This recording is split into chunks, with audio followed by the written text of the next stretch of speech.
Aha! All the fun is right here. Hello, I'm Axel Rydby, game director here at Rocksteady Studios. I'm Darius Sadigian, studio director at Rocksteady Studios. We're so excited to welcome you all to episode 2 of our ongoing series, Suicide Squad Insider. In our last episode, we gave you a look at our combat system that combines story, powerful traversal abilities, iconic melee attacks, and explosive gunplay to offer something truly unique.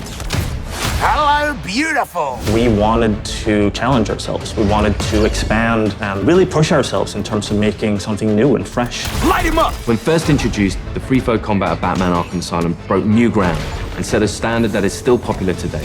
In that spirit, the Rocksteady team decided to delve into new mechanics. If you're playing solo, you have the power to make combat in our game unique to you while making your way through our story campaign.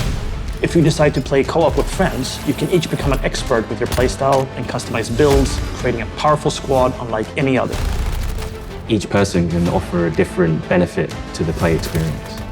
We're super excited to see those sort of team play, synergistic effects happen. You want a high five? Up high. In the Suicide Squad, the world, the narrative, all our features evolve through the lens of DC lore. Fans for the DC Universe are going to be really excited for this. Not only are we bringing characters back that we've used in the Arkham series, but we're introducing new ones. You can call me Colonel Rick Flag. We want players to feel like they explored the DC Universe with us, not just through the story, but also through the mechanics. No lasso? You gotta be kidding me.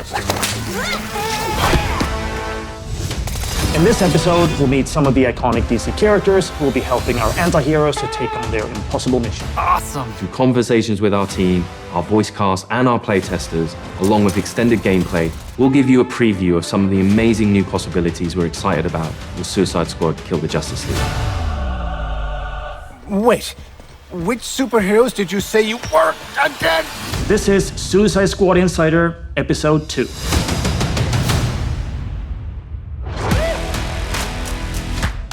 The RPG systems are the connective tissue inside of the game.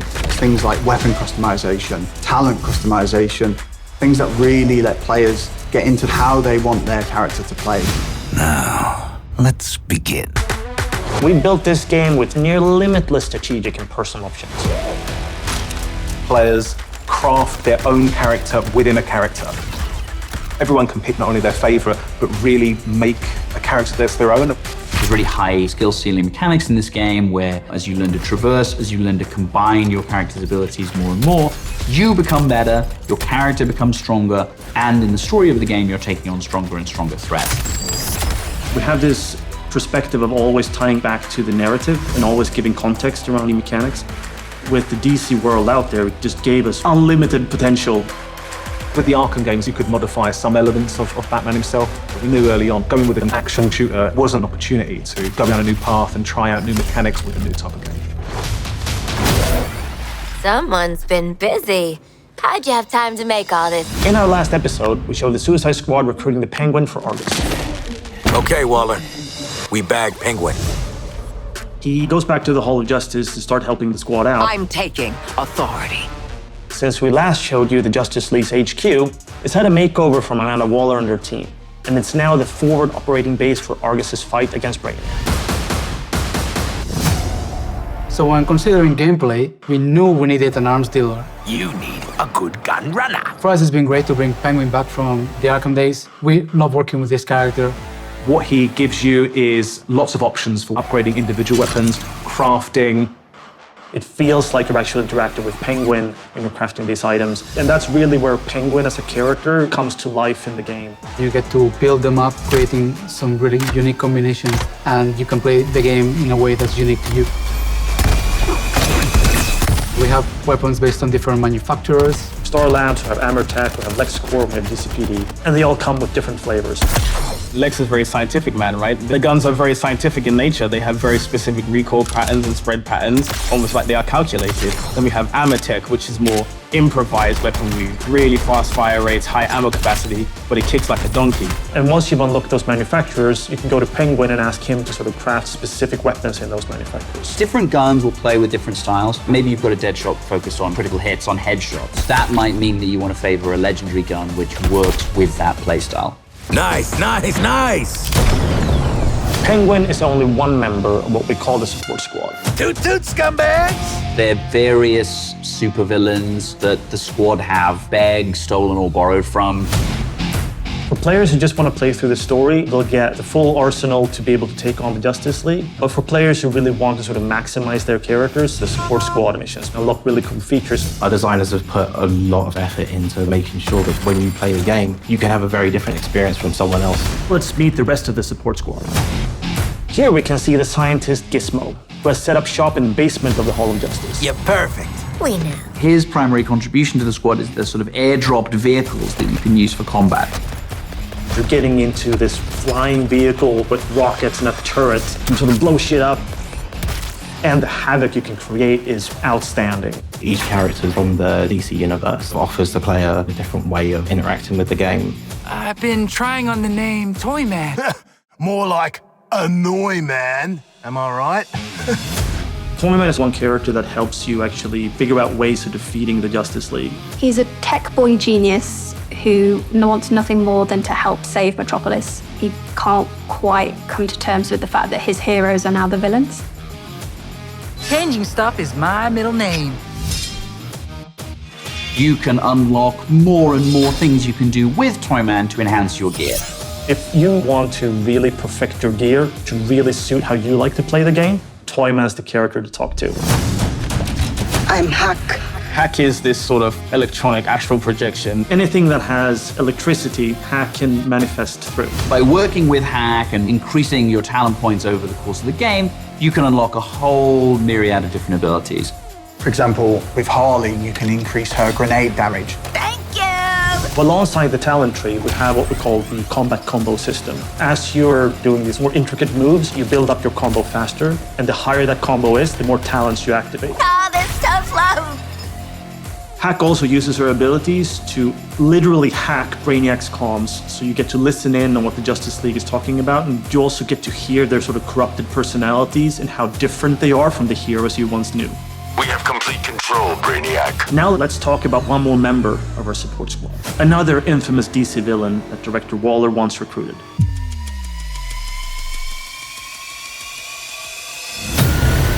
At this point in the game, the squad has discovered evidence that Poison Ivy may be alive. Ivy? Poison Ivy? Dead Poison Ivy after Scarecrow gave Gotham a crop dusting. For fans who paid close attention in Arkham Knight, they will remember that when Poison Ivy died, she left behind a little sprout. I got a real strong hunch she ain't pushing up daisies no more. And in this game, you discover that that sproutling has been cared for by some people who may have had their own motivations for doing so. But in the chaos of Metropolis, she's escaped. Find her. Bring her to me for questioning. Using special technology they've acquired, the Suicide Squad is tracking Ivy down. Ivy's in the city. This tracker will lead you to her. Unless y'all want to end up a poorly plated spring mix, you better put me in charge and let me talk to Ives first. So in playing solo, players can switch between any of the characters. You'll get to experience all the different play styles across all of the different missions. And here we go!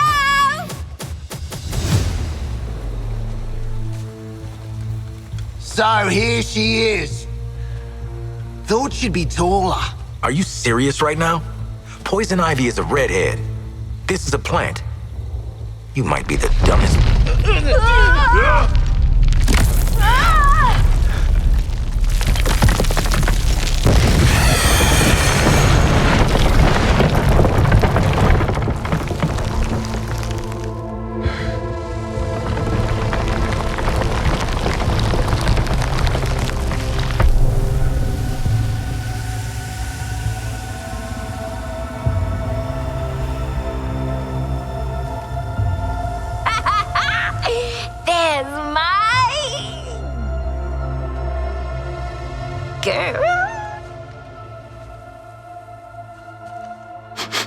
She is not made of meat. Is this what you call a vegetarian option? I don't know you, but my pheromones remember you. Strange emotions. Tell me about it. Wasn't expecting you to come in fun size. You really don't know me? Harley and Ivy forever? In 10-story burning letters? Nope. Jeez, LexCorp really did a number on you, huh, Red? He dressed you up in that outfit, too? No. I took it. When I broke out. He shut me in a room in his tower. If I worked on the things he wanted, I got a whole hour of sunlight every day. What did he want? Weapons, making them more effective against the alien invaders. You know, they're very susceptible to plant toxins. And I know all about plant toxins. We know. That's why they call you Poison Ivy. It's just Ivy, weirdo. Where's Lex now? I don't know. Something spooked him, I guess. He got in his big robot suit and stomped off. Ooh, I know that look. Who you murdering? The corrupted things that are coming. All of them. They're poisoning the earth with their gross bodies. So I lured them here.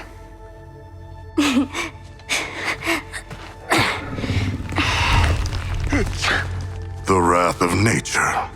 I like it.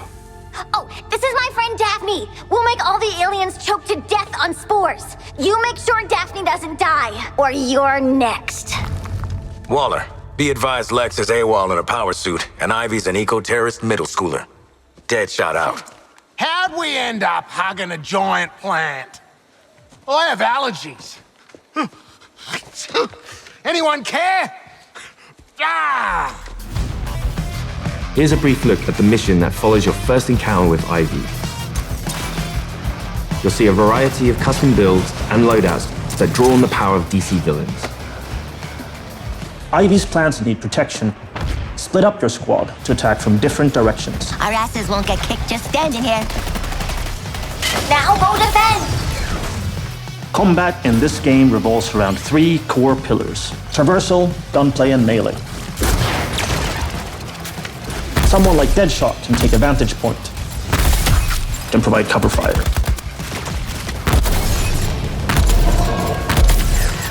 You can find wild ways to upgrade your melee attacks. With the Great Suspender, a single boomerang can launch several enemies off the ground. A job worth doing right! Harley's gun is from the Bane's Rage set. Landing a critical hit spawns a power-up that can infuse other weapons like grenades with Bane's Rage, making them more powerful. Get the invaders off Daphne! Quickly! Those aliens pollute everything! King Shark's loadout here includes Black Mask's Bulletstorm and the Heatwave's Molten Shield to synergize. He has triggered the Bulletstorm effect, which means that he's now immune from damage thanks to the Heatwave's Molten Shield, making this a perfect opportunity to get in close. Savor it! This mission is where we introduce Afflictions, elemental attacks from Ivy's plants that draw on the powers of different DC villains. Use an Affliction to freeze your enemies before you deliver an explosive finale. Task Force X, report. Have you secured Ivy? Yeah, kind of a funny story. Although she doesn't remember her old life, Ivy is still a deadly expert with toxins, and she can offer your builds an interesting new feature: Afflictions. The results are so neat. When you manage to recruit her, she comes back to the Hall of Justice as kind of like a loose cannon, precocious toddler who also has terrifying genetic engineering powers. Then we introduce the concept of afflictions. Players can apply these afflictions to their melee weapons, their grenades, so they can mix and match different things for the encounter. And each affliction ties back to a DC character. So we have 4 afflictions. Diablo Blaze sets people on fire, burns them over time. But you can't shield harvest them. We have Deep Freeze, freezes people. You can shatter them with your guns, but they are pretty resistant to melee damage. They won't drop ammo when they die. At any point, you can have up to 2 different elemental afflictions, then add in the 3 other players. So what you've got there is lots of different ways to engage with enemies. Your fight is far from over. So at Rocksteady, what we sort of pride ourselves on is investigating how players play. Do they get the language that we're trying to create? We had an amazing opportunity to get a group of proper gamers from the community involved in the development process pretty early. Some of the characters, the mission types during the story, I'd definitely say this has got a Rocksteady stamp on it. The experience of Suicide Squad Kill the Justice League is really fluid, really smooth, it feels really polished. It's chaos, but in a good way. It's very fast and very momentum-based, and I think there's a lot of verticality to it. No other game that makes you feel so free and powerful. Yes! You also have this deep building of your character with a more superhero twist. For example, I kind of gravitated towards Dead Shark because I'm a big fan of shooting guns and big crit builds. You can use the juggling mechanic to get 100% crit chance, and then from there, do big damage. The knowledge that we gained, seeing players explore the mechanics, it gave us like a little taste of what it's going to be like when we got like a bigger community to share the game with. Now listen, how about a team up? When the studio made the Arkham series, we were very much focused on single character, single perspective. And with this game, we saw that opportunity to get the community more involved. For us, it was about expanding and enhancing into something new and different. And we wanted this experience to be shared with more than just one person. One of the coolest experiences in the game is when you're playing with friends and each character can tackle the problems that you're facing together differently. You are learning how to overcome challenges together. All these characters are geared up to be able to complement each other. Because each of them is moving differently, sometimes another character might come in from a direction you don't expect. You can create unintentional cinematic moments with your friends. When you really are in sync with your squad, it's such a special feeling, and I think something I haven't experienced in any other game. Multiplayer is new for the studio, but it's super exciting because we get to see Rocksteady hallmarks of story-driven game, but from multiple perspectives, and getting to share that with your friends is pretty unique. We hope you enjoyed episode 2 of Suicide Squad Insider. Phew, I need a smoke. I need more therapy. In our next episode, we'll take a look at what you can expect from our game after launch. This is the biggest cinematic experience that Rocksteady has ever created, with more hours of cinematic cutscenes than ever before. But I think we leave the setting of our story open enough that for post-launch content, players will be excited to come back and find out what we're going to do next.